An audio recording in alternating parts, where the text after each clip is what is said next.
కావేరి అక్కడ ఉన్న గిఫ్ట్ని చూసి ఏంటి ఈ గిఫ్ట్ అని చెప్పి అనుకుంటుంది. ఇక ఆ గిఫ్ట్ని ఓపెన్ చేసి చూసేసరికి అక్కడ వాచ్ ఉంటుంది. అది చూసి కావేరి అయితే చాలా సంతోషిస్తుంది. ఇక ఎదురుగా ఉన్న బాలరాజు అది చూసి ఇంకా సంతోషిస్తూ ఉంటాడు. ఏంటి అంటే ఈ గిఫ్ట్ ఎవరిచ్చారు అని చెప్పి అడుగుతుంది. నీ శ్రేయోభిలాషి అంటమ్మా, ఇదిగో ఇచ్చారు అని చెప్పి ఇస్తుంది. అది చూసి కావేరి అయితే చాలా సంతోషంతో ఉప్పొంగిపోతూ ఉంటుంది. ఈ వాచ్ ఎంత బాగుందో కదా ఆంటీ అని చెప్పి అంటూ ఉంటుంది. ఇక అందులో ఉన్న లెటర్ తీసి చదువుతుంది.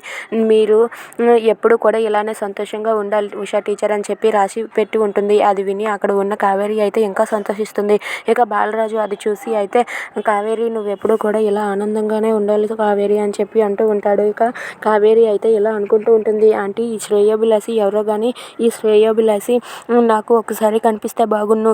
ఈ శ్రేయోభిలాషికి నాకు ఈ పూర్వజన్మలో ఏదో రుణం ఉన్నట్టుగా ఉంది అని చెప్పి అంటూ ఉంటుంది. అది వినగానే బాలరాజు అయితే అలా చూస్తూ ఉండిపోతాడు. Please subscribe our channel.